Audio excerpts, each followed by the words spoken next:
Welcome to Relative, our family mess. Here, I bring you the raw, unspoken stories of older men betrayed by the very families they spent a lifetime protecting, and the dark secrets hidden within the modern home. Now, here is today's story.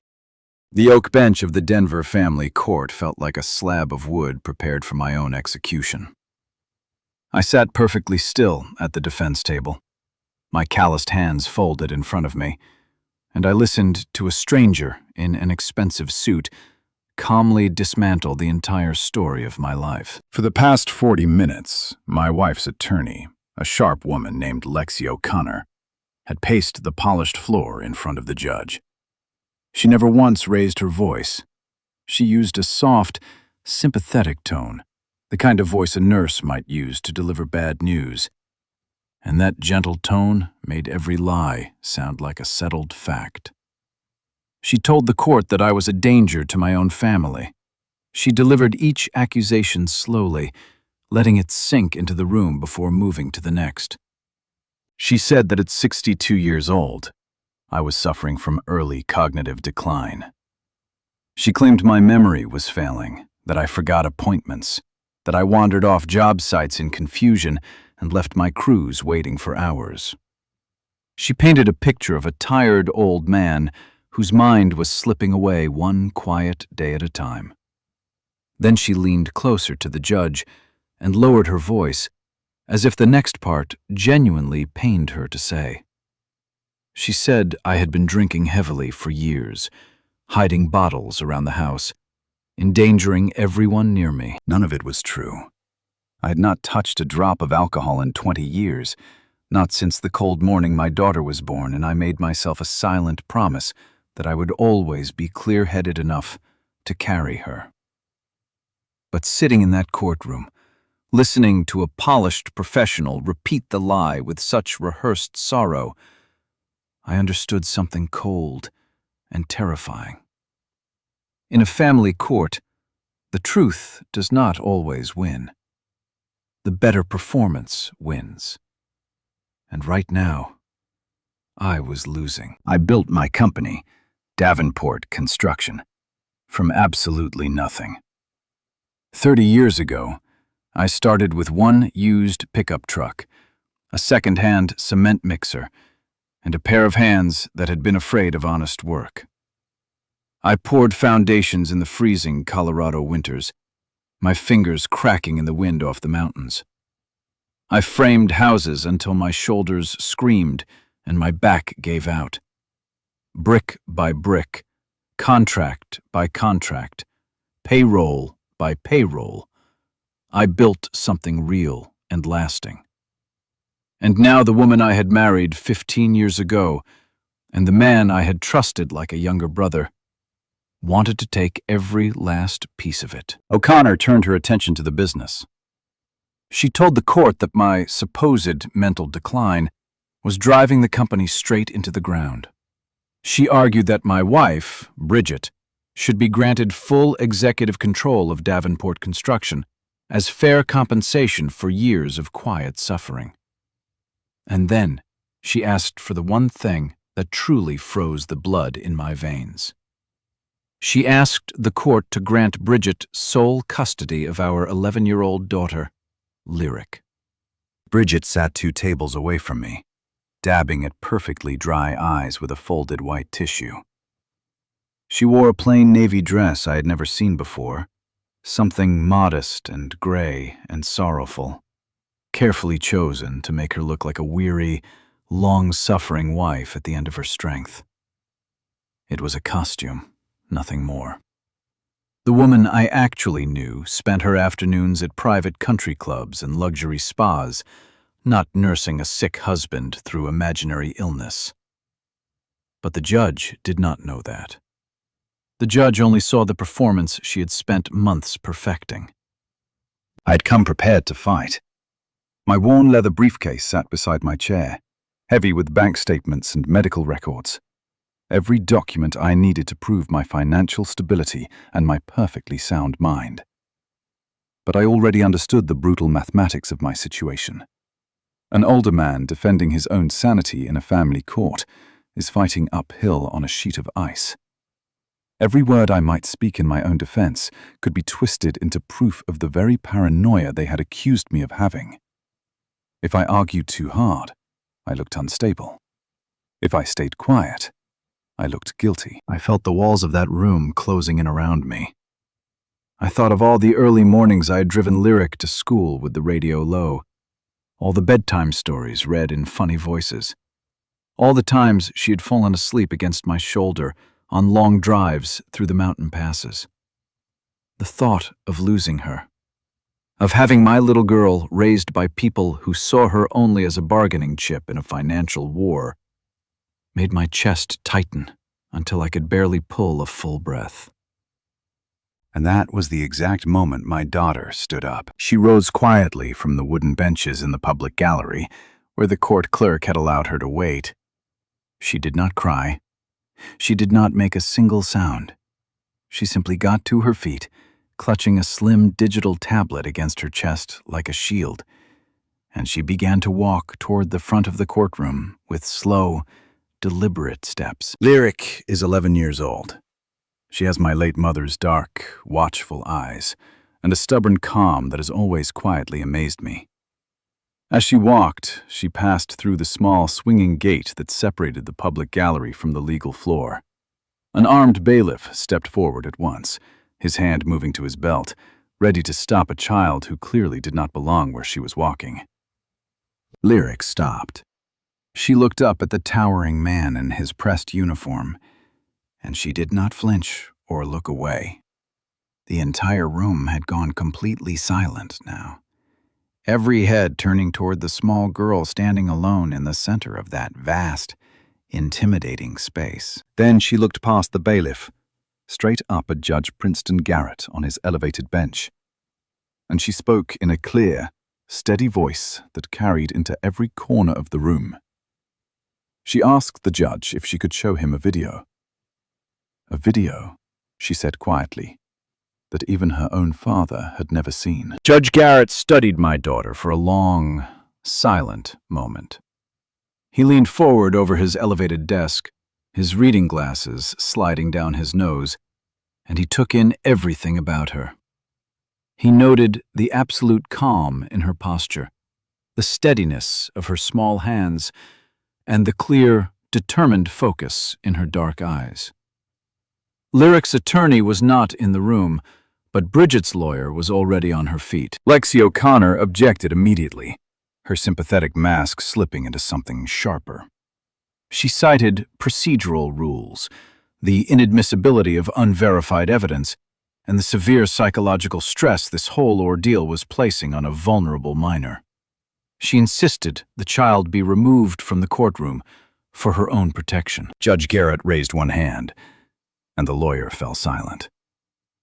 He had spent 30 years on the bench, and I could see he recognized something rare in front of him. This was not a frightened child being coached. This was a girl who knew exactly what she was doing.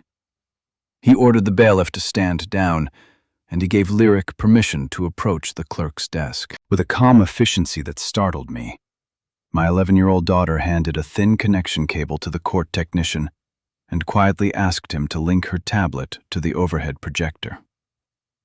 I had no idea what she was about to show. My heart hammered against my ribs as the large screen descended slowly over the witness stand and flickered to life. The screen displayed a high-definition night vision feed of my own kitchen. The timestamp in the corner read 2 o'clock in the morning, dated exactly 3 nights earlier.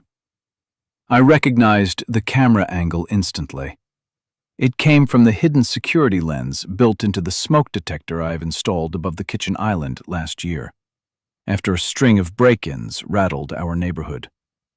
Bridget had begged me to disconnect it, claiming the tiny blinking light kept her awake. I had told her I did. I had lied. On the screen, Bridget sat at our marble kitchen island in the dead of night. She was not alone.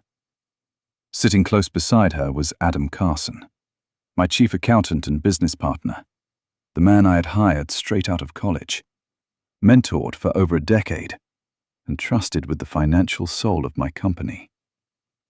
They were drinking from my private bottle of bourbon, the one I kept only for clients, and they were laughing.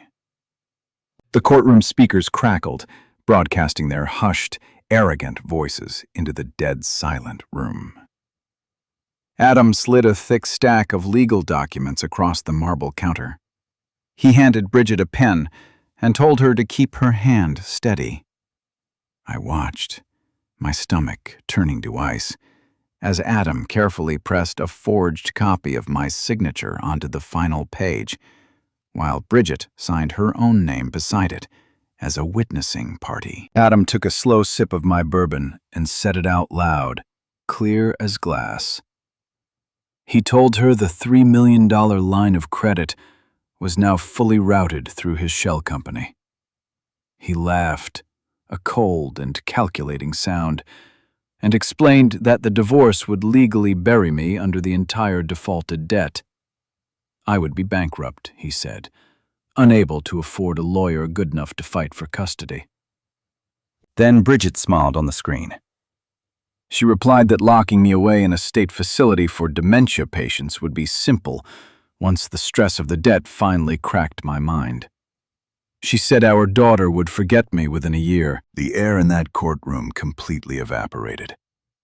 I turned my head and looked at Bridget at her table. Every drop of color had drained from her face. Her knuckles were white where she gripped the edge of the wood. Lexi O'Connor stared at the screen in absolute horror.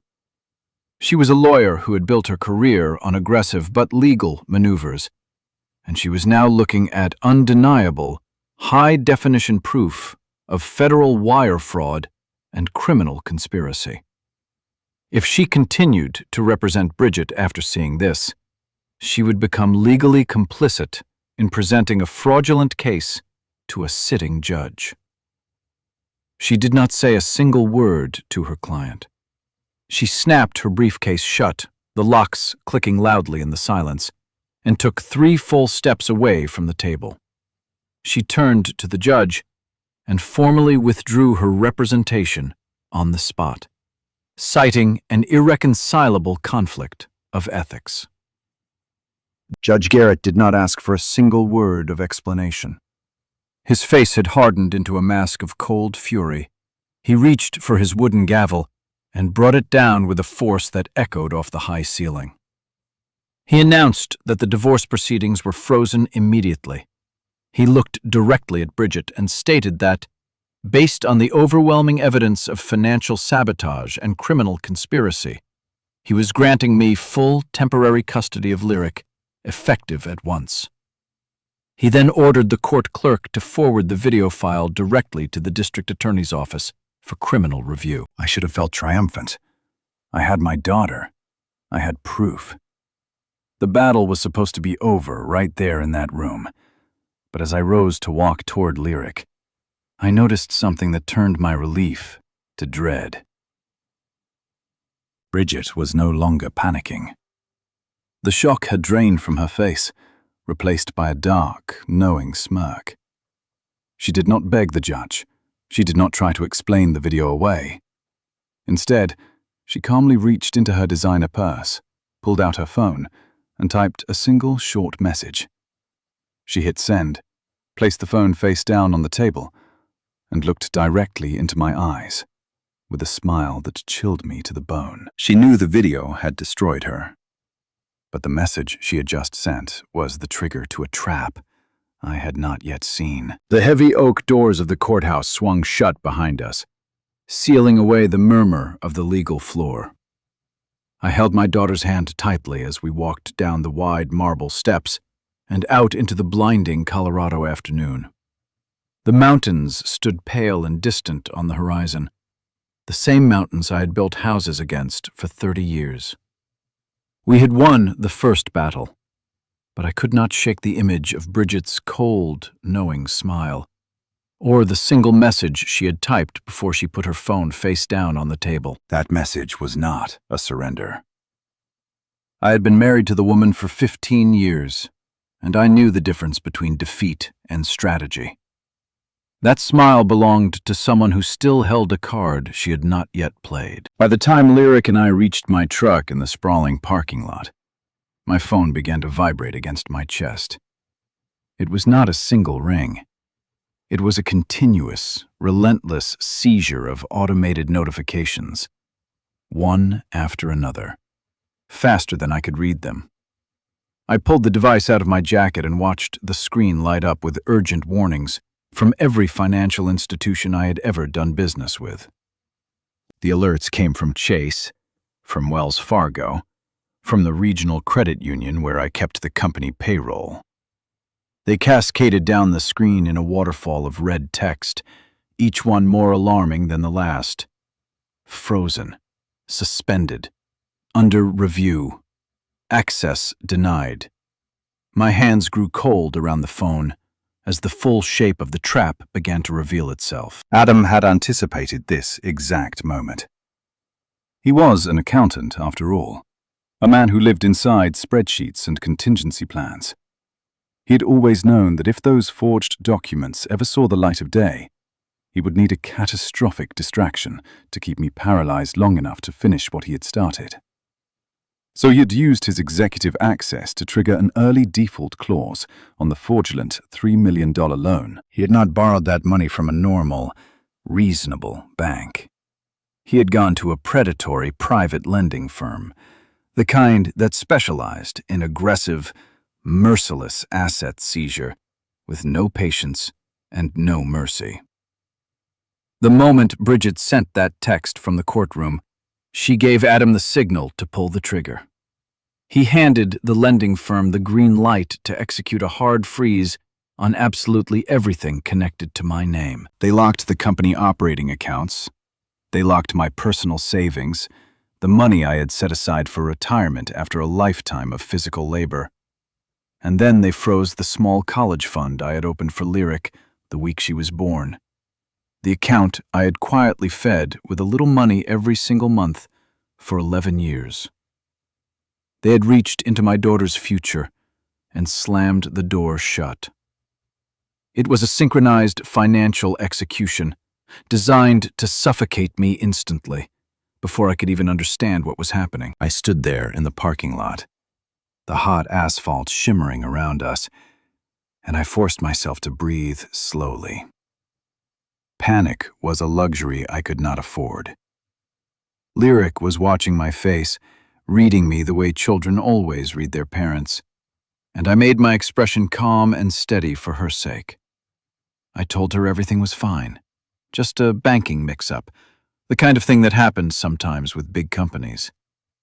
She nodded, but I saw in her eyes that she did not entirely believe me. She was too smart for that. She always had been. I buckled her carefully into the passenger seat of my truck, the same kind of work truck I'd driven my whole career, and I climbed in behind the wheel. My mind was already racing through the implications. With my accounts frozen, I could not hire a forensic accounting team to unravel Adam's fraud. I could not pay a high-powered attorney to defend me in the criminal storm that was surely coming. And worst of all, I could not meet my company's payroll at the end of the week. That last realization hit me like a physical blow. I had nearly 40 employees, men and women with families and mortgages and children of their own, people who had trusted me with their livelihoods for years. If their paychecks bounced on Friday, my crews would walk off every job site in the city. The contracts would collapse. The company would slide into receivership, and Bridget would be perfectly positioned to pick the bones clean in the divorce settlement. Adam had not just frozen my money. He had set a clock ticking, and I could already hear it counting down. I gripped the steering wheel and stared through the windshield for a long moment. I thought about my next move, and I realized I needed time to think clearly. I also realized something far simpler and more human. It was past noon, and my daughter had not eaten anything since a hurried breakfast before the hearing. Whatever war was coming, she still needed to eat. She was still just a little girl who had spent her morning standing up to a courtroom full of adults. I started the engine, pulled out of the courthouse lot, and drove 3 miles down the road to a small roadside diner I remembered passing 100 times. It had a faded sign and a gravel parking lot, the kind of honest place that had never once let me down. I needed a quiet booth, a hot meal for my daughter, and a few minutes to plan how a man with no money and no allies could possibly fight back against the 2 people who knew him best. I had no idea that the next blow was waiting for me inside that diner, in the most humiliating form I could imagine. We sat in a cracked vinyl booth near the back window of the diner, where the afternoon light fell soft and yellow across the table. The place smelled of coffee and fried onions, honest smells that had comforted me through countless lunches over the years. Lyric studied the laminated menu with the seriousness of a small adult, then folded it neatly and ordered a grilled cheese sandwich and a glass of cold milk. The waitress smiled at her, scribbled it down, and disappeared toward the kitchen. For a few minutes, I let myself pretend everything was normal. I watched my daughter trace patterns in the condensation on her water glass, and I felt a fierce, aching love for her that pushed back against the cold dread in my chest. She had saved me that morning. An 11-year-old girl had walked into a courtroom and done what my lawyer and my bank statements could not. I still did not understand how she had gotten that video, and I did not want to ask her yet. She needed to just be a child for a little while longer. When the food came, Lyric ate quietly, and I drank my coffee and let my mind work through the wreckage. When the waitress finally brought the check, I reached into my wallet and handed her my company card, without a second thought. A minute later she returned, and her smile had grown uncomfortable. She leaned in and quietly told me the card had been declined. I felt a small flush of embarrassment, but I forced a polite smile and apologized for the bank trouble. I handed her my personal platinum card instead, the one I had carried for 15 years without a single problem. She walked to the register, swiped it, and came back shaking her head. Declined again. My heart began to pound against my ribs. I pulled out my standard debit card, the one tied to the checking account that had held over $100,000 just yesterday. I told myself there had to be enough. There had to be. She swiped it, waited, and returned with that same apologetic look. Insufficient funds. The humiliation washed over me, hot and suffocating, rising up the back of my neck. I was a man who had built houses across this entire city. I moved hundreds of thousands of dollars in materials and labor every single week. I had employed half the tradesmen in 3 counties at one point or another.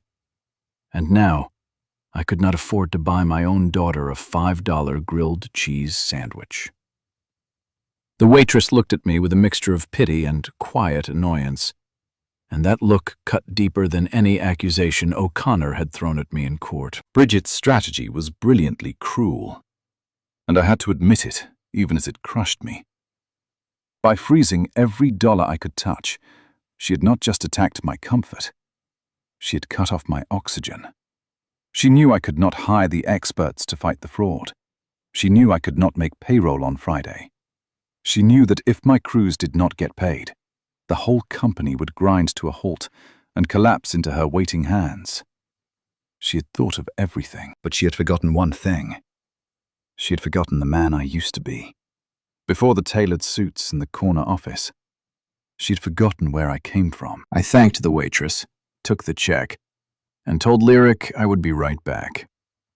I walked out to my truck, opened the passenger door, and popped the hidden compartment built into the back of the glove box. Behind the worn vehicle manual sat a plain envelope holding $2,000 in emergency cash. It was an old habit from my early years in construction, back when banks failed contractors all the time and a man needed paper money to survive a bad week. My ex-wife had always teased me about it, called it paranoid. That paranoia had just saved us. I walked back inside, paid for the meal with a crisp $50 bill, and left a generous tip the waitress had not expected. Then I led Lyric back out to the truck. We could not go home. The house was a liability now, and I had no doubt Bridget was already changing the security codes and the locks, turning our home into another piece of her arsenal. We needed somewhere quiet, somewhere off the grid, where no one would think to look for us. I drove us to a budget motel on the dusty eastern edge of the city, the kind of place that dealt only in cash and never asked for a card on file. I paid the manager for 2 nights from my envelope and guided Lyric up the exterior concrete stairs to our room. The room smelled of stale smoke and industrial bleach. The carpet was stained, and the thin curtains barely held back the red glow of the vacancy sign outside. Lyric sat on the edge of the lumpy mattress and looked at her small reflection in the dusty mirror. She did not cry, and she did not complain about the smell. She simply turned to me and asked, in a quiet voice, if we were hiding from Mom. I knelt down in front of her and looked into her brave, tired eyes. I told her we were not hiding. I told her we just needed a quiet place to work, so I could fix the mess at the office and make everything right again. She studied me for a long moment, then nodded and let me pull her into a hug. I set her up with the television and pulled my laptop from my briefcase onto the scratched veneer desk. Most men in my position would have spent the night screaming at a bank's fraud hotline, begging strangers for access to their own money. I knew better. I knew that the help I needed would not come from any customer service line. It would have to come from inside the system itself. The motel internet was painfully slow, blinking with a weak and unstable signal that dropped every few minutes. Lyric had fallen asleep on the far bed, the television murmuring softly, her breathing slow and even. I sat at the scratched desk in the dim lamplight and stared at my laptop screen. And for the first time all day, I let the calm professional in me take over completely. Most people knew me only as a builder. They saw the work truck, the calloused hands, the company logo on the side of a fleet of vehicles. They did not know the 15 years I had spent before any of that, working as a federal compliance inspector. Long before I ever poured a foundation, I had spent my days hunting corporate ghosts for the government, tracing hidden assets, tearing apart fraudulent paperwork, and following digital money trails that other investigators had given up on. I knew how financial systems were built. More importantly, I knew exactly where they were weak. I knew that the standard banking fraud process was a slow and merciless machine.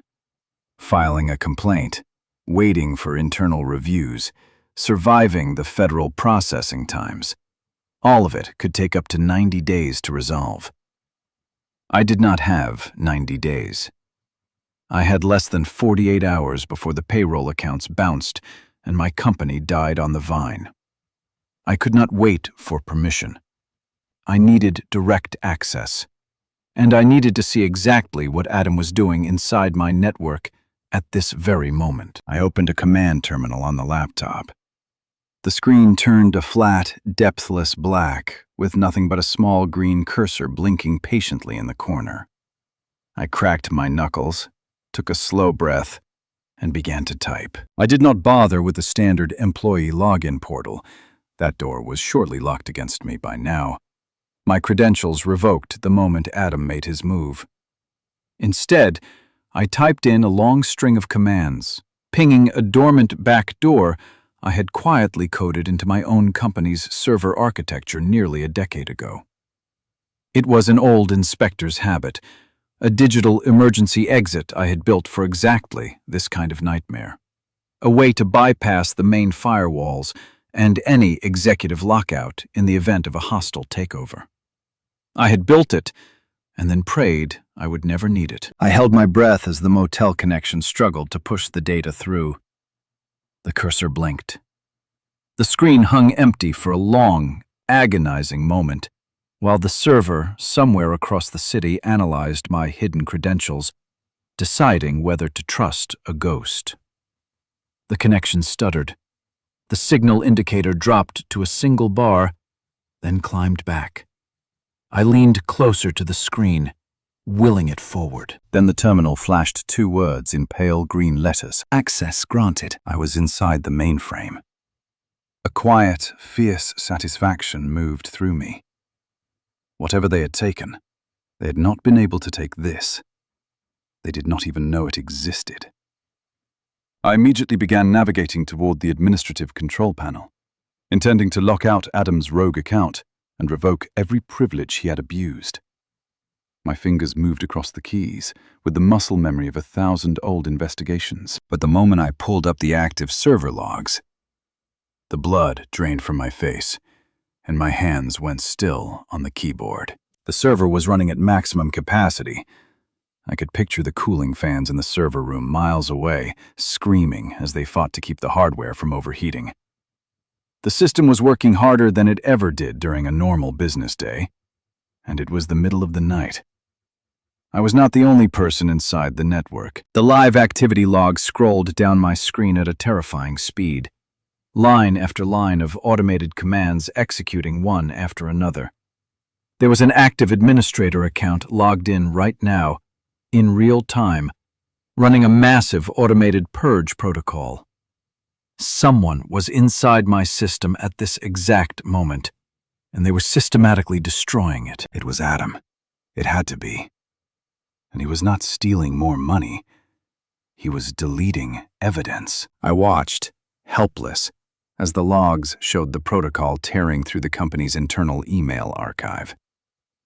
He was scrubbing the servers clean, erasing every single digital fingerprint, every message, every invoice, every piece of communication that could ever prove his crimes and Bridget's. He was destroying the paper trail before the district attorney could even draft a subpoena for the hard drives.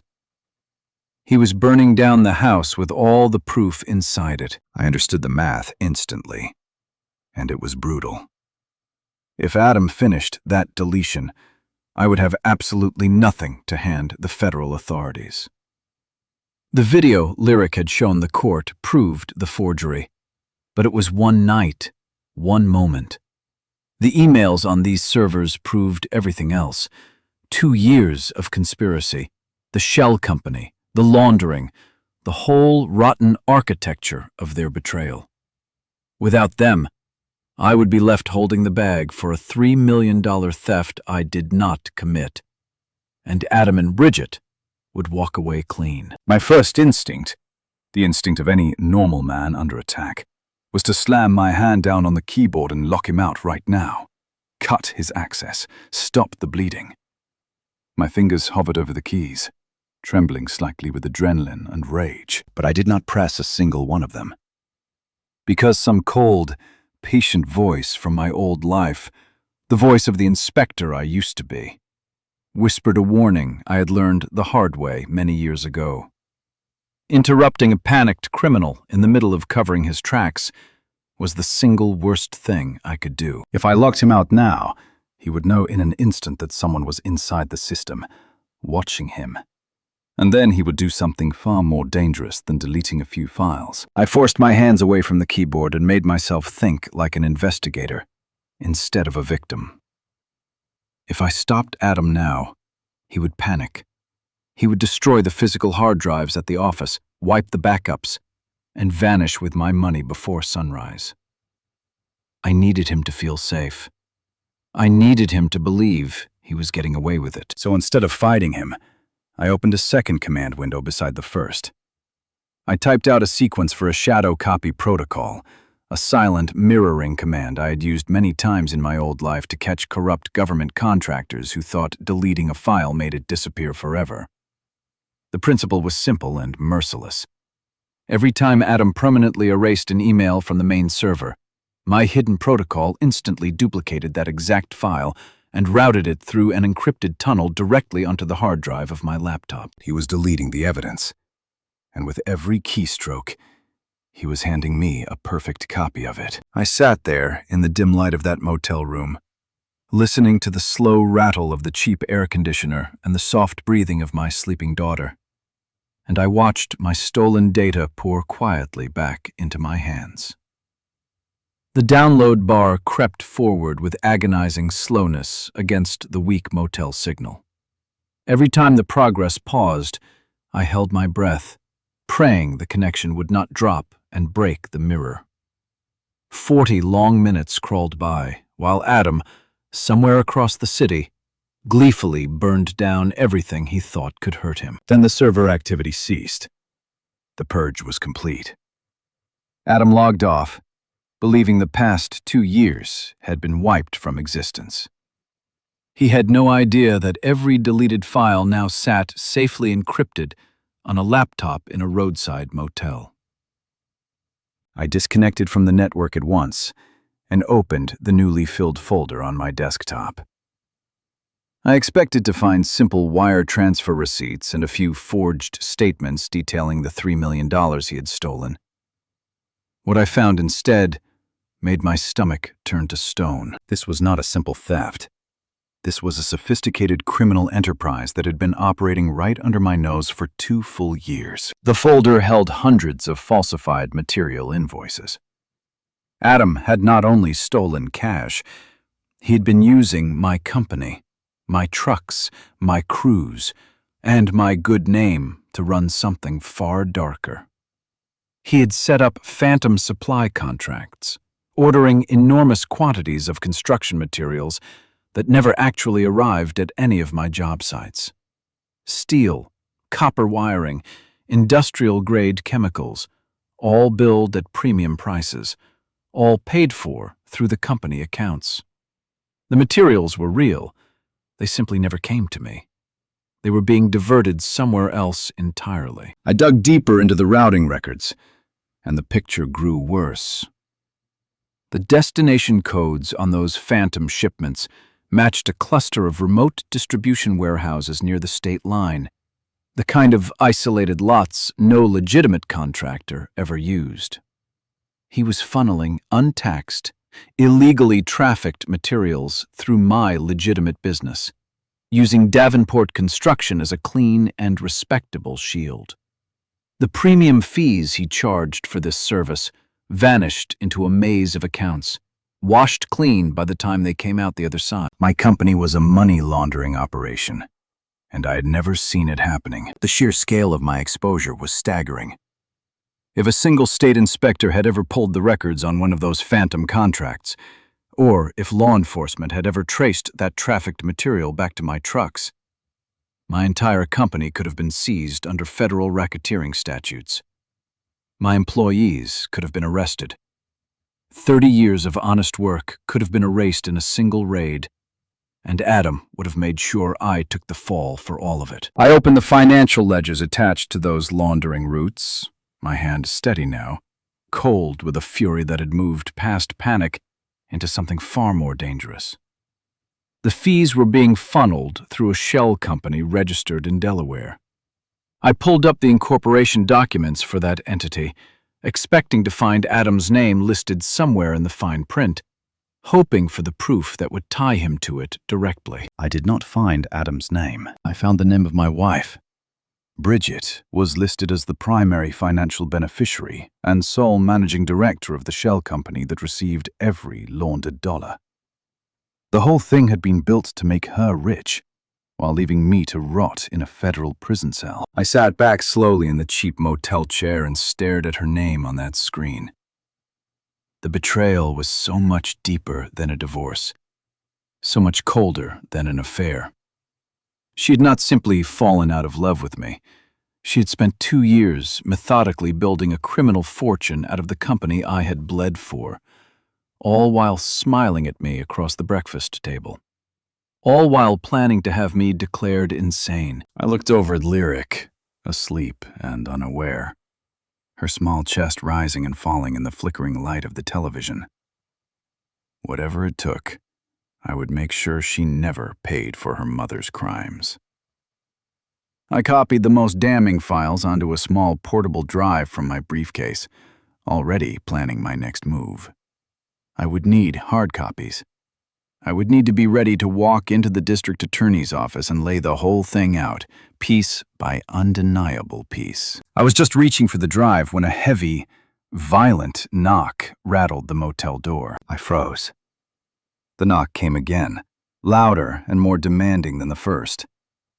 It was not the frantic pounding of an angry wife who had somehow tracked us down. It was something else. Something I recognized in my bones from my years in federal service. It was the slow, deliberate, authoritative strike of law enforcement standing on the other side of a door they fully intended to come through. I walked quietly to the door, careful not to wake Lyric, and looked through the small glass peephole. Two figures stood on the exterior walkway under the buzzing red glow of the vacancy sign. They wore dark windbreakers, and their faces were set in the grim, patient expressions of people who did this for a living. The one in front, a sharp-eyed woman with her hair pulled back tight, raised a silver badge and held it directly up to the peephole lens so I could not miss it. They were not local police. The badge identified her clearly as a special agent with a federal criminal investigation division. The text beneath her photograph read, Special Agent Estella Nguyen. And in that single moment, standing in the dark of that cheap motel room, the final shape of the trap snapped into place in my mind. Adam had not only triggered the bank default to freeze my money, that had been just the first move. He had taken the forged loan documents, the ones with my fake signature claiming $3 million in corporate debt, and he had anonymously handed them to the federal government. He had framed the missing $3 million as my own embezzlement scheme. He had painted me as a corrupt, failing executive, an old man whose mind was going, who had looted his own company and tried to hide it from the tax authorities before the divorce could expose him. It was elegant, and it was vicious.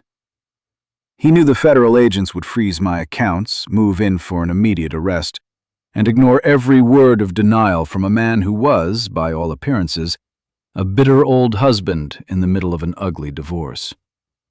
He had weaponized the United States government itself and aimed it directly at me. By his design, I should have been sitting in a federal holding cell by sunrise, with no money, no lawyer, and no one who would believe a single thing I said. A normal man in my position would have panicked. You would have tried to run, or hidden the laptop, or started shouting denials through the door. Any of those things would have looked exactly like guilt. I did none of them. Instead, I felt a strange and total calm settle over me. The same calm I used to feel in my old career, when a long investigation finally clicked into place. They had sent the federal government to my door, but they did not know that I'd just spent the last 2 hours quietly gathering the exact ammunition needed to turn that same government into a weapon pointed back at the people who sent it. I unlocked the deadbolt and pulled the door open. Special Agent Nguyen stood squarely in the frame, her partner a step behind her. She did not waste a single word on pleasantries. She stated that she had a federal warrant authorizing the seizure of all my corporate devices, my laptop, my phone, and any digital storage media in my possession. She watched my face as she spoke, clearly expecting me to argue, to stall, to behave like a guilty man caught in the middle of a desperate escape. I did not raise my voice, and I did not block the doorway. I simply stepped aside and quietly invited them both into the cramped room. I lifted one finger to my lips and nodded toward the far bed where Lyric still slept. And I asked them in a low voice to please keep it down. There was a child sleeping. Something in Agent Nguyen's expression shifted, just slightly. A guilty man fleeing the law does not worry about waking his daughter. She glanced at Lyric, then back at me, and stepped inside. I walked over to the scratched veneer desk and picked up my laptop.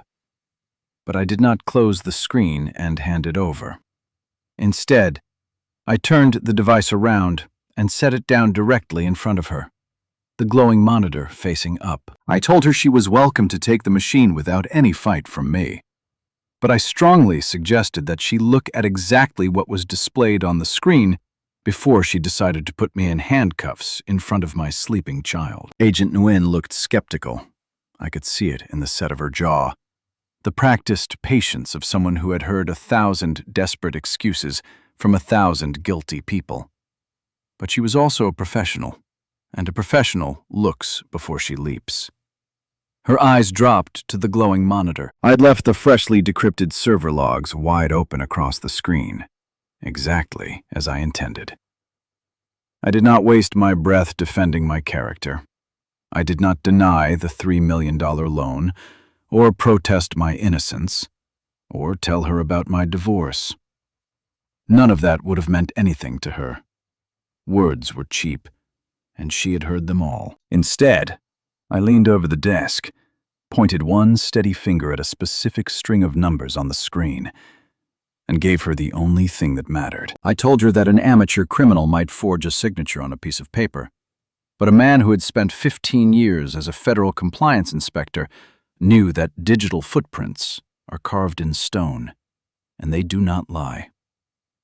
I pointed to the network address permanently attached to the fraudulent tax filing and the massive corporate transfer they were blaming on me. And then I told her, in the calm and certain voice of a man who knew exactly what he was holding, to run a trace on that address, right now, right here, before she said another word about arresting anyone. The second agent pulled a secured federal tablet from inside his windbreaker and keyed in the network address I had pointed to. The room was silent, except for the soft hum of the air conditioner and the faint murmur of Lyric's television. A moment later, he looked up at his partner, and he nodded slowly. The address did not belong to my corporate office. It did not belong to my suburban home. It traced directly to a luxury high-rise condominium in downtown Denver. It was the exact residential address of Adam Carson, the man who had framed me. I did not stop there. I told Agent Nguyen to look at the timestamp on the fraudulent transfer and the tax filing, the precise date and hour those federal crimes had been committed from that downtown apartment. The log showed a Tuesday afternoon, just after 3 o'clock, the previous month. I watched her read it, and then I reached into my leather briefcase and pulled out a thick, stamped medical file. I slid it across the desk so it rested beside the laptop. It was a hospital discharge record. During the exact hour those crimes were carried out from Adam's condominium, I had been lying unconscious on an operating table at the regional medical center, undergoing a minor procedure on my knee, the result of 30 years of climbing scaffolding. I had the surgical record, the anesthesia logs, and the signatures of 3 attending physicians. It was an ironclad physical alibi. No man can commit wire fraud from a downtown high-rise while he is asleep under anesthesia 3 miles away. I watched the posture of the lead agent change completely. The hard, aggressive stance of an officer making a routine arrest dissolved, replaced by the sharp, narrowed focus of an investigator who has just realized she has been manipulated by her own informant. She had been handed a neat little package and told to make an easy arrest. Now she was looking at the unraveling of someone else's lie. And she did not like the feeling. So I delivered the final blow. I reached inside my jacket and pulled out the stack of printed material I had been preparing when they knocked, the phantom invoices and routing records I had recovered through the shadow copy. I dropped them onto the motel desk with a heavy thud. I told the agents that the $3 million loan fraud was nothing but a smokescreen, a loud and obvious crime designed to draw their attention away from something far larger and far more dangerous. I instructed Agent Nguyen to read the routing codes on the manifests. I watched her eyes move across the page, and I watched the moment she recognized the remote distribution warehouses near the state line. She knew exactly what those isolated locations meant. My business partner had been using my legitimate construction fleet to move untaxed, illegally trafficked materials across state lines, hidden inside the ordinary traffic of an honest company. She looked up slowly and asked me who was collecting the fees for the whole operation. I handed her the Delaware incorporation documents. I watched her read the name of the sole managing director of the shell company that received every laundered dollar. It was my wife. I explained in plain and level words that Adam and Bridget had orchestrated the entire corporate theft to bankrupt me, then tipped off the federal government to lock me in a cell while they walked away with a criminal fortune. I told her she was looking at an interstate trafficking ring, massive tax evasion, and federal wire fraud, all neatly documented and handed to her on a silver platter. I had completed her entire complex investigation for her in less than 2 hours, alone, in a motel room, while my daughter slept. The lead agent stood in silence for a long moment, processing the staggering scale of what was in front of her. Then she instinctively reached for the radio on her shoulder, ready to call in the immediate arrest of Adam Carson. I placed my hand flat on the desk and stopped her. I told her that arresting Adam right now would be a catastrophic mistake. The moment he was taken into custody, an automatic security alert would freeze my entire company network. My job sites would go dark, and the traffickers at the other end of those routing codes, the people Adam was really working for, would know in an instant that the operation had been compromised. They would burn their warehouses, launder the last of their cash, and vanish into the wind long before any federal team could draft the necessary search warrants. I proposed a different strategy, one that would serve her career far better than a single, quiet arrest. If the government wanted the entire ring, not just one accountant, they needed to let the network keep running normally. They needed to suspend my arrest warrant, let the company continue operating, and let me keep the trucks moving on schedule. In the meantime, they could quietly build a devastating case against the shell company my wife controlled and trace the trafficking all the way back to its source. Agent Nguyen looked at the medical records, the server logs, and the manifests spread across the desk. Then she picked up her radio and stepped out onto the motel balcony, out into the cold night air over the empty parking lot. I could see her silhouette through the curtain, talking quietly, gesturing once. 10 minutes later, she came back inside. She told me the arrest warrant was officially suspended, pending review of my evidence. She gathered the printed documents and copied the digital files, but she left my laptop on the desk. I had successfully turned the federal government away from my door and aimed its enormous power directly at my enemies. But the victory was hollow, and she made sure I understood that before she left. The federal hold on my accounts, she said, would remain in place until the investigation was fully resolved by the courts. That could take months. I stood in the silence after the door closed and felt the cold weight of it settle on me. I was a free man, but I was completely broke, and I had less than 48 hours before my company died. I did not sleep that night. I sat in the dark of the motel room with my back against the headboard, watching my daughter breathe. And I worked the problem from every angle until the first gray light crept under the curtains. The conclusion was always the same. I needed cash, real and immediate, hundreds of thousands of dollars in liquid capital, and I needed it within the next day and a half just to keep the illusion of a healthy company alive. If my crews did not get paid on Friday, the whole carefully built trap would collapse, and it would bury me in the rubble. And I could not do what came next with an 11-year-old girl at my side.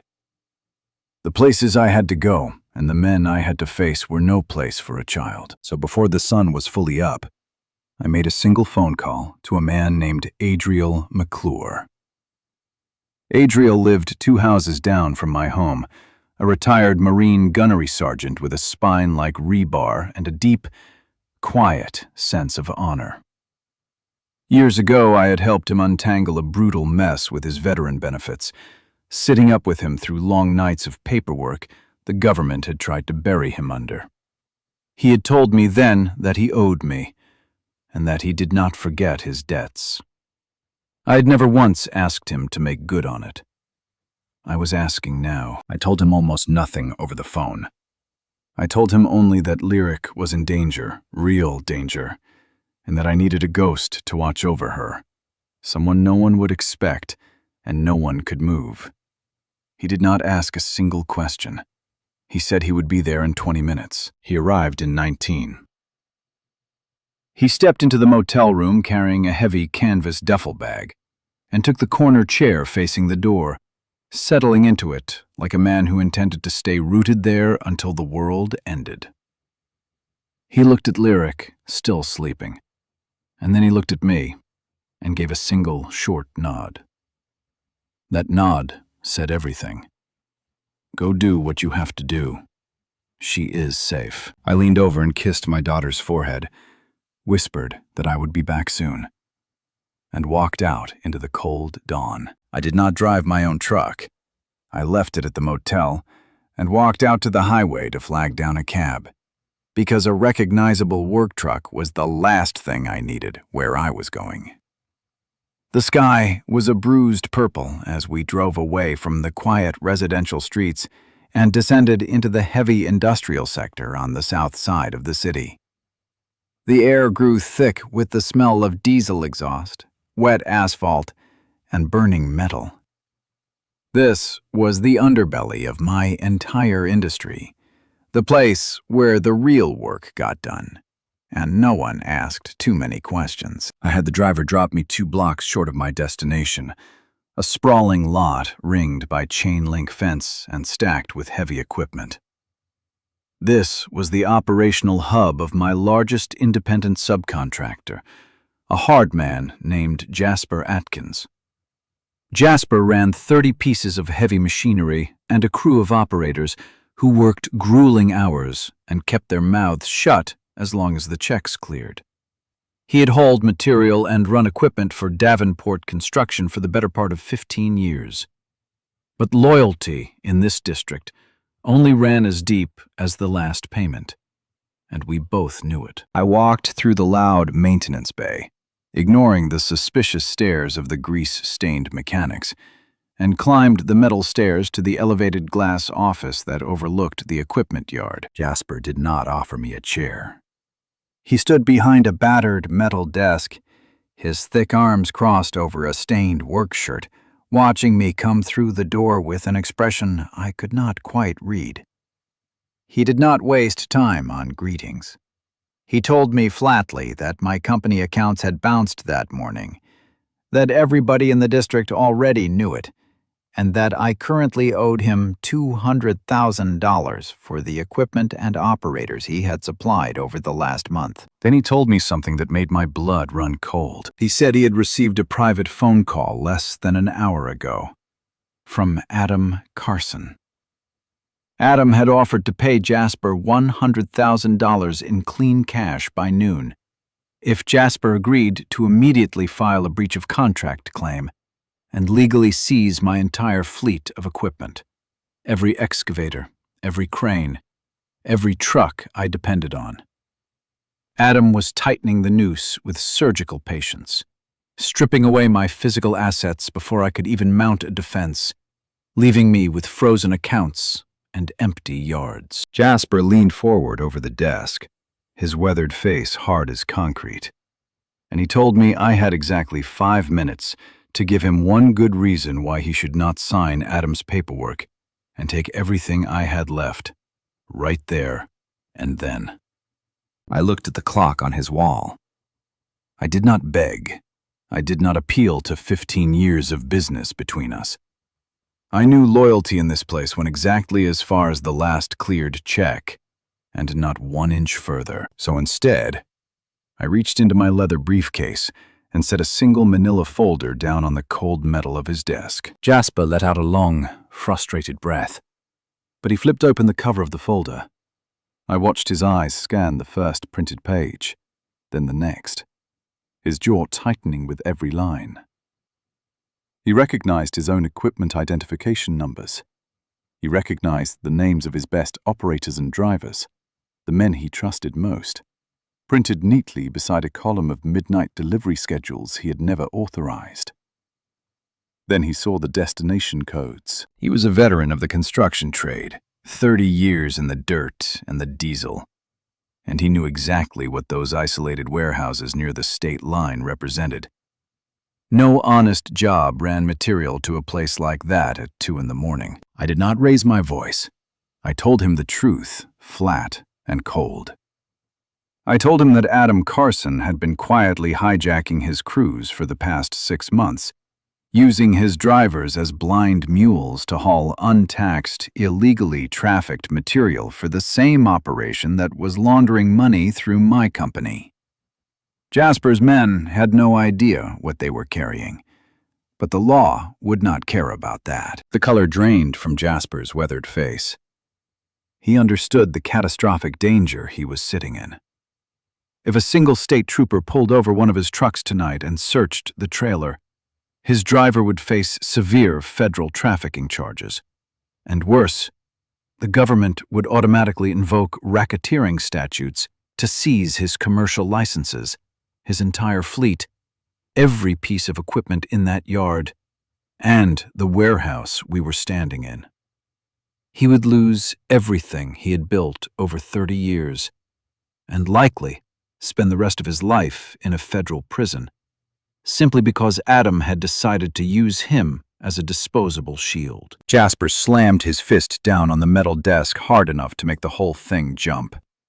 He swore, loud and vicious, and reached for his office phone, growling that he was going to call the state police and turn Adam in himself, right now. I reached across the desk and firmly pinned his hand to the receiver. I told him that calling the police would trigger exactly the kind of public raid we desperately needed to avoid. The moment law enforcement moved openly, the traffickers at the far end of those routes would scatter, and the federal case I'd spent the night building would collapse. We needed to handle this outside the bright lights, quietly, in a way that would paralyze Adam without alerting anyone. Then I proposed my counterstrike. It was a legally gray maneuver, brutal and immediate, the kind of tactic men in our trade understood in their bones. I told Jasper to file a massive mechanics lien against Adam's personal assets, his luxury vehicles, and every piece of property the man could reach. The legal justification would be listed as unpaid hazard compensation, fees owed for hauling dangerous, undocumented cargo. It was not entirely a lie, and that was the beauty of it. A mechanics lien filed by a registered commercial vendor is a financial chokehold. It instantly flags the targeted property, freezing the owner's ability to sell it, transfer it, or borrow against it for emergency cash. And Adam was leaning hard on his sports cars and his downtown condominium as collateral, the props that funded his expensive lifestyle while my company burned. If I locked those down, I locked down his ability to run. Jasper looked at me for a long moment, and a dark, silent understanding passed between two men who had spent their lives in a hard business. He picked up his radio and barked a short, harsh command to his dispatch team on the floor below, but he did not stop at the paperwork. Jasper Atkins was not a man who did anything halfway. He ordered 4 of his heaviest reinforced tow trucks to roll out immediately and drive straight to the downtown corporate tower where Adam kept his vehicles. He instructed his drivers to physically blockade every exit of the underground parking garage, citing the unpaid lien as justification for immediate impoundment. We stood together in the glass office and watched the massive yellow tow trucks roar out of the maintenance bay, their diesel engines shaking the ground beneath our feet, throwing up clouds of dust as they hit the road toward downtown. Adam had tried to buy my fleet for pennies and strip me bare. Instead, he had handed me the exact weapon I needed to lock down his own escape routes. He was now trapped in the center of the city, unable to liquidate his assets or reach the luxury vehicles he would need to flee. I thanked Jasper for his cooperation, and for the first time that morning, he looked at me with something other than cold calculation. He looked at me with respect. I walked back out into the cool morning air, the immediate threat to my fleet neutralized. But the war was not slowing down. It was accelerating. As I crossed the cracked industrial lot, my phone vibrated with a new notification. A high-priority calendar alert automatically forwarded from my corporate email server, one of the few feeds I still secretly monitored. I read it twice to be sure. Adam, realizing his vehicles were suddenly being frozen by an angry subcontractor, had not waited to see what else would go wrong. He had already initiated his desperate backup plan. He had officially called an emergency shareholder board meeting for that very morning, in 2 hours, intending to formally strip me of my title and throw me out of my own building before the end of the day. He wanted my company, and he was going to try to take it in the one room where I had built everything. I walked into the main lobby of my own corporate headquarters, and the polished concrete floors threw back the bright morning light pouring through the tall windows. I had designed this building myself, had stood in the mud of this very lot watching the steel frame rise against the mountains. I had built this entire company from a single used pickup truck 30 years ago. And today, the young man I had mentored like a son was trying to steal it out from under me, in the boardroom of the very place I had created. I did not rush. I took the private elevator to the top floor, and instead of bursting through the doors, I stopped in the quiet, carpeted hallway outside the boardroom and simply waited. I could hear Adam's voice through the heavy glass, muffled but confident, already deep into his performance. I wanted him to feel victorious. I wanted him to lay out his entire fraudulent story to the independent directors, to commit fully to every lie, before I walked in and tore it down in front of them. I waited a full 10 minutes past the scheduled start. Then I pushed open the heavy glass doors. The long mahogany table dominated the center of the room, and Adam stood at the head of it, in my chair, in the middle of a passionate, carefully rehearsed speech about rescuing the company from my supposed mental decline and reckless mismanagement. He spoke of his grief, his reluctant duty, the painful necessity of removing the founder for the good of everyone. He was good. I had taught him well. Sitting directly to his right was Bridget. She was attending as a voting proxy for the shares we technically still held as joint marital assets. She wore a brand new, custom-tailored suit, the kind of expensive thing purchased with the very money they had drained from my life. She sat perfectly straight, radiating a smug, unearned confidence, the same cold composure she had worn in the courtroom before Lyric's video shattered it. She looked at me as I entered, and her smile did not waver. She still thought she was winning. Adam stopped mid-sentence the moment I crossed the threshold. But he did not look surprised, and he did not look afraid. He smiled, wide and arrogant, like a man who had planned for this exact moment. He raised one hand and pointed toward 2 large men standing near the corner of the room. They were not part of my building staff. They were private security Adam had hired specifically for this. Hired muscle whose only job was to humiliate me in front of the board. Adam announced loudly, for the benefit of the directors, that I was no longer an authorized executive of this company, and he ordered the guards to escort me from the premises, using physical force if necessary. The two men took a step toward me. I did not even look at them. I walked straight past Adam, past Bridget. My eyes fixed entirely on the three independent board members seated along the opposite side of the table. These were veteran businessmen, men who had sat on boards for decades. They did not care about marital drama or office politics or who was sleeping with whom. They cared about exactly one thing: the legal and financial survival of the corporate entity they were sworn to protect. I reached into my leather briefcase and pulled out 3 identical manila folders, thick with printed evidence. I set one down deliberately in front of each of the 3 directors. Then I turned my head slightly toward the approaching security guards, and I spoke in a calm, even voice that carried across the whole room. I told them that if either of them laid a single finger on me before the board had reviewed the contents of those folders, they would be personally named as co-conspirators in a multi-million-dollar federal lawsuit, and they could spend the next decade explaining to a judge why they had obstructed a federal investigation. The 2 guards stopped. They looked at Adam, uncertain now.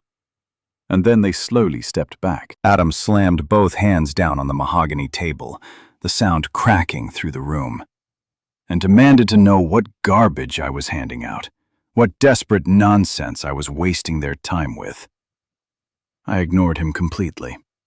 I had not come to argue with Adam Carson. I'd come to bury him. I spoke directly to the 3 veteran directors, my voice steady and clear. I told them to open the folders. I told them that before they cast a single vote today, they deserved to know exactly who and what they were really voting for. And I watched 3 pairs of experienced eyes drop to the pages in front of them and begin to read. I watched the color vanish from the faces of the 3 directors as they turned the pages.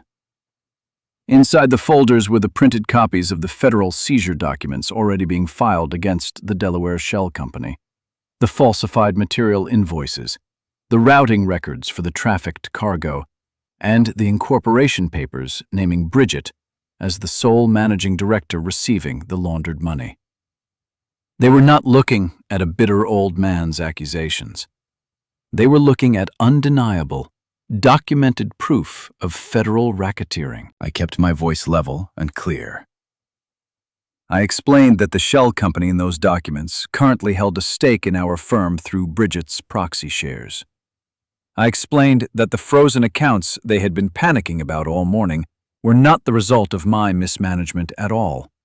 The freeze was a direct federal response to the criminal activity orchestrated by the man standing at the head of their table, in my chair, asking them to make him king. The oldest director, a silver-haired man named Harrison, who had sat on my board for 15 years, slowly removed his reading glasses and rubbed his eyes, like a man who had just realized the building he was sitting in was on fire. Bridget tried to speak.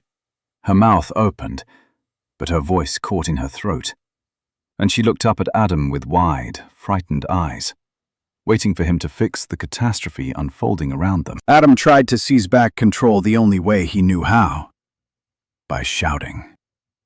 He called the documents fabricated lies.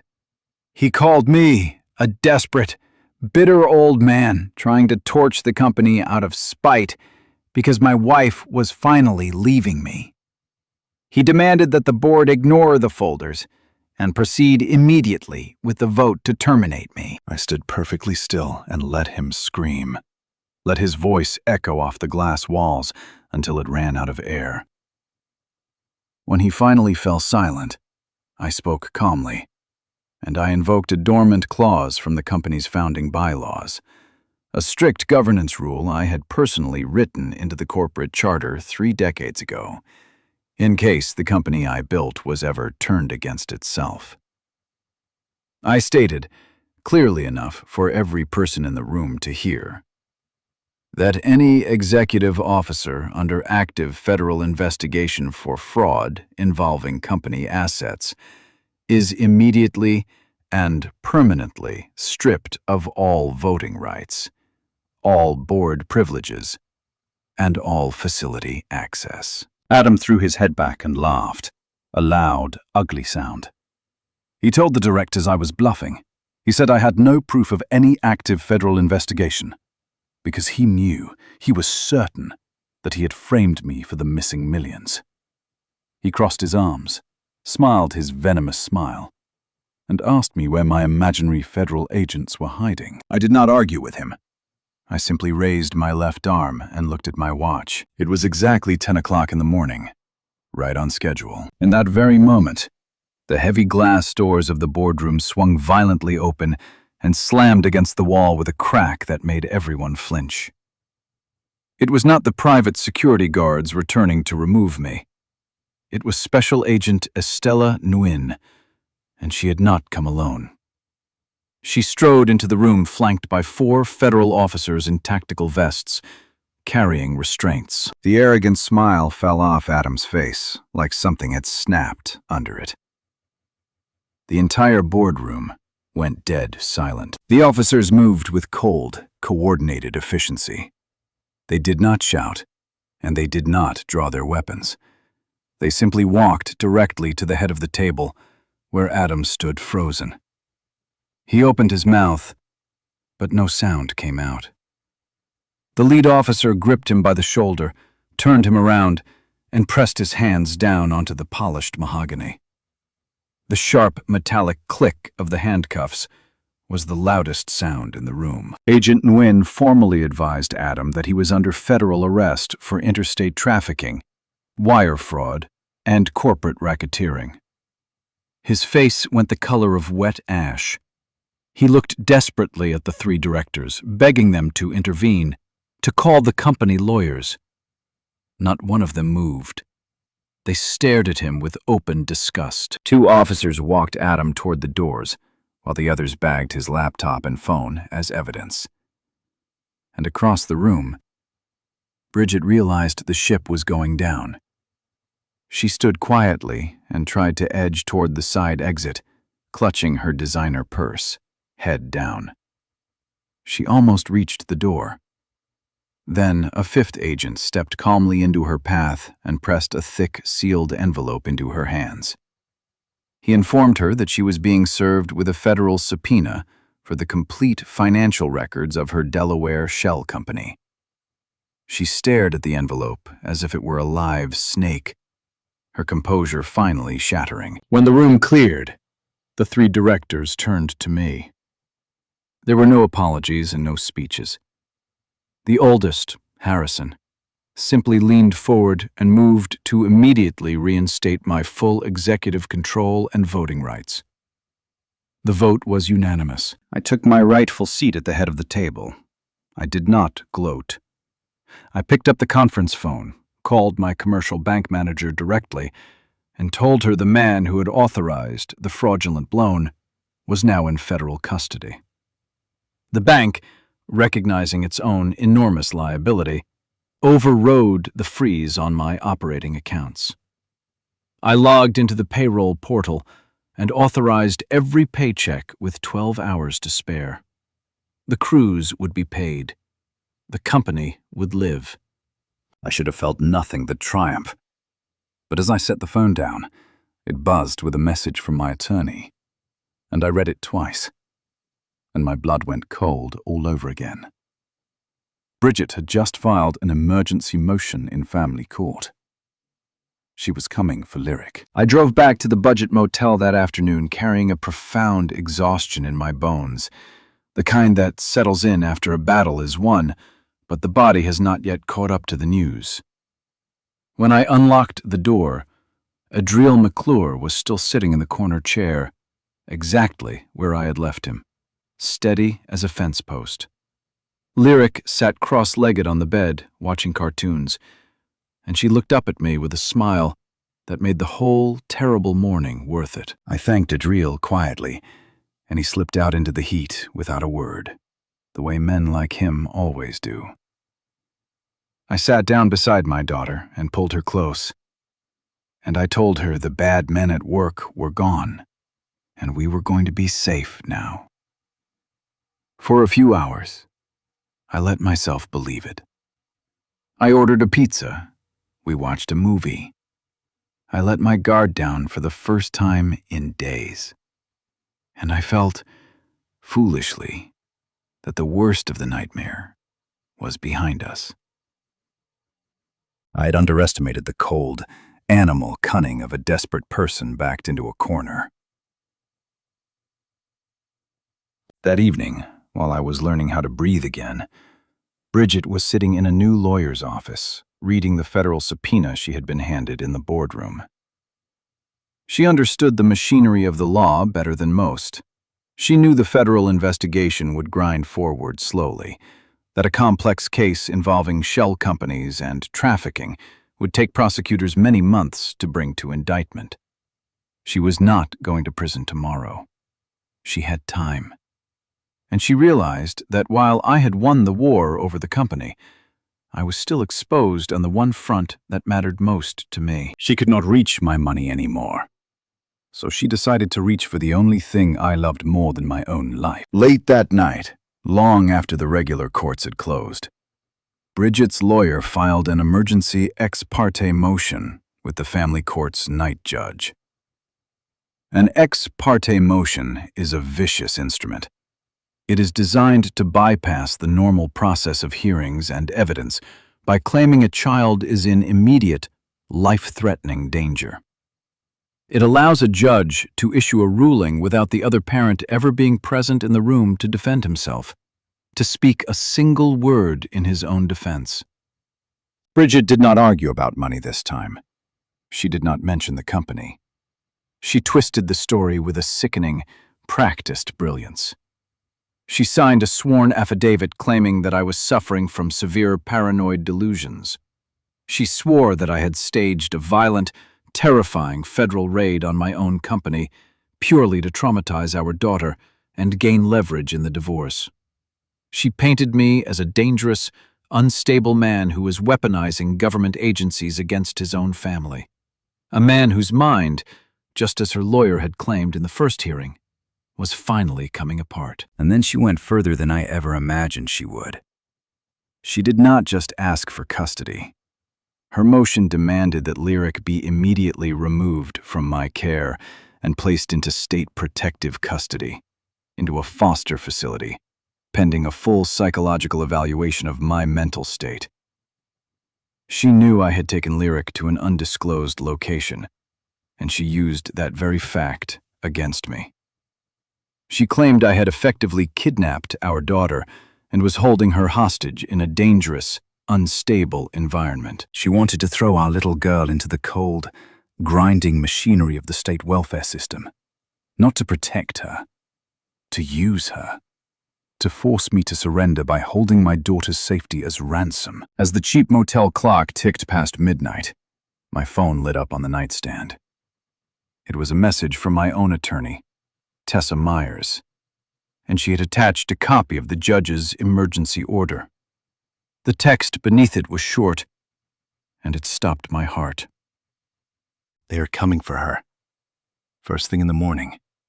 I'm trying to stop it, but I do not think I can in time. I set the phone down with a hand that was not quite steady, and I looked over at Lyric. She was asleep on the lumpy motel mattress, one arm thrown over the worn blanket, her face soft and untroubled in the dim glow of the vacancy sign bleeding through the curtains. She had stood up in a courtroom full of hostile adults. She had slept through a federal agent standing in our room. She had not complained once. Not about the smell of the motel, not about the fear, not about any of it. And now, while she dreamed, the state was mobilizing to tear her out of my arms before the sun came up. All on the word of the woman who had given birth to her. I did not wake her. I sat in the dark for the rest of that night, fully dressed, watching the parking lot through a narrow gap in the curtains, and I let the cold inspector in me take over once again. If they were coming at dawn, then I had until dawn to be ready. I would not run. Running would only prove Bridget's lie. I would stand at that door and meet them with the one thing she could never forge and never erase: the truth. At exactly 7 o'clock in the morning, a heavy fist pounded on the motel room door. I opened the door before the second knock, keeping my body squarely in the frame to block the view of the room behind me. A woman in a sharp gray pantsuit stood on the concrete walkway, holding a thick folder and a clipboard. Behind her stood a man in an expensive Italian suit, Bridget's new attorney. And at the bottom of the stairs waited two uniformed Denver police officers, there as quiet muscle for the state. The woman introduced herself as Nalani Owens, a senior supervisor with the state's Child Protective Services Division. She did not offer sympathy or soften her words. She held up a paper bearing the fresh signature of the family court's night judge and informed me, coldly, that she was executing an emergency removal order. My daughter was to be taken into state custody immediately, pending a full psychological evaluation of my stability. She told me to step aside and pack a small bag for Lyric. The lawyer leaned against the iron railing, flashing a confident, predatory smile, and warned me that resisting a state removal order would result in my immediate arrest and the permanent loss of my parental rights. A normal father would have lost his mind. He would have shouted or wept or thrown his body across the doorway to keep strangers from taking his child. I understood, with perfect clarity, that any of those reactions was exactly what they needed. Any flash of erratic emotion would validate every word of Bridget's affidavit. So I did the one thing they did not expect.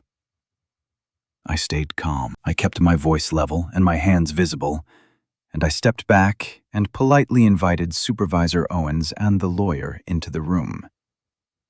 Inside, Adriel McClure was already on his feet, his large frame planted between the door and the bed where Lyric sat, shielding her without a word. I did not argue about my sanity. Instead, I asked Supervisor Owens to read aloud the specific date of the alleged traumatic incident listed on the sworn affidavit Bridget had submitted to the night judge. She looked annoyed by my calm, but she flipped open her clipboard and read it. The affidavit claimed that on the previous afternoon, I had suffered a violent, paranoid breakdown in front of my daughter, forcing Bridget to flee this very motel in terror for her life. I nodded slowly. Then I walked to the desk and picked up a small tablet. The night before, I had paid the motel's night manager $200 for a raw copy of the property's security camera footage. I tapped the screen, opened a high-definition file time-stamped to that exact afternoon, and handed the tablet to Supervisor Owens. I told her that if she was going to take my daughter, she owed it to that little girl to first watch what had actually happened. The lawyer objected at once, calling the footage irrelevant and doctored, but Owens raised a hand and silenced him. She was a veteran social worker, and she knew the difference between a panicked abuser making excuses and a calm man presenting hard evidence. She pressed play. The screen showed the exterior walkway of the motel. The footage clearly captured Adam Carson's luxury sports car pulling into the lot, and it showed Bridget waiting behind the concrete dumpster until I had walked away toward the coffee shop down the road. Then it showed the truth. Bridget marched up the concrete stairs, pounded on the room door, and when Lyric opened it, she grabbed our crying daughter by the arm and tried to physically drag her out. The cameras had captured audio, too. The whole room listened in dead silence as Bridget's voice came through the small speakers, sharp and venomous. She was not a terrified victim fleeing a dangerous man. She was a predator. The footage showed Adriel stepping out of the adjacent room, placing his body between Bridget and the child. And then came the sentence that ended her entire strategy. Bridget screamed at him that she was going to drain every account she could reach, disappear to Dubai, and leave me to rot in a federal prison. She said, plainly, that she only needed the kid as leverage for the settlement. I watched the color drain from the expensive lawyer's face. He had taken a fat retainer and rushed into a midnight court session to file an emergency motion built entirely on his client's lies, and he had just watched the whole thing detonate. Supervisor Owens handed the tablet back to me, and her expression had hardened from bureaucratic indifference into cold fury. Filing a false affidavit to manipulate Child Protective Services into raiding a loving parent is a serious felony, known as hostile endangerment.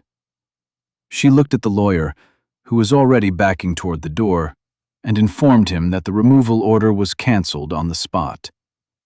She pulled a red pen from her pocket and drew a thick line across the judge's signature. Then she told me she was opening a hostile endangerment investigation against Bridget and asked if I wished to press charges for attempted kidnapping and filing a false report. I told her I absolutely did. The lawyer did not say a word in his client's defense. He turned, walked rapidly down the concrete stairs, and practically ran to his car, abandoning Bridget just as quickly as her partners had. Owens apologized to Lyric for the terror of the morning and promised that her division would now stand as a shield against any further attacks. I closed the door and locked the deadbolt, and in the victorious silence, one cold thought rose up. Bridget had played her last card with Lyric and lost. A cornered animal does only one thing now. It runs. And to run, she would need cash. The one large asset she still believed I had left unguarded. The morning after the failed removal raid, a sterile, automated email arrived in my inbox from the county family court. It was a formal notice of withdrawal. Bridget had officially dropped her petition for custody. She did not fight for visitation. She did not demand a psychological evaluation. She simply abandoned the entire battlefield over our daughter. A normal man might have felt relief. My blood ran cold. I knew Bridget better than anyone alive, and dropping the custody fight did not mean surrender. It meant she was cutting the deadweight loose to sprint for the exit. She understood that a felony perjury charge was now coming for her, on top of everything else, and she knew she had only hours before the walls closed in. To disappear, she needed cash. A great deal of untraceable cash. Less than 10 minutes after the court notice, my phone buzzed with a different alert entirely. This one did not come from my corporate network. It came from a private financial monitoring service I had quietly retained weeks earlier, tied directly to the address of our suburban home. The alert told me that Bridget was, at that very moment, sitting inside a branch of our bank, attempting to draw down the full $800,000 available on our home equity line of credit. She assumed I was still consumed by the corporate war and the custody nightmare. She believed the house, our largest remaining asset, was the one thing I had left completely unguarded in my desperate scramble to survive. She planned to wire the entire sum into a decentralized cryptocurrency exchange and convert it into digital assets the government could never trace or seize. Then she would vanish to a country with no extradition treaty, rich and free, while Adam and I rotted. She was a brilliant manipulator, but she had fundamentally misjudged the man she married. I had spent 15 years as a federal compliance inspector, anticipating exactly these kinds of financial escapes long before they happened. 2 full weeks before the very first divorce hearing, I had sat down quietly with my estate attorney, Tessa Myers. I had not only protected my company, I had locked down the very ground beneath our feet. I executed a complex legal maneuver, transferring the deed of our home entirely out of my name and into an irrevocable blind trust, naming Tessa as the sole managing trustee. By severing the property from our marital assets, I automatically invalidated every line of credit attached to that address.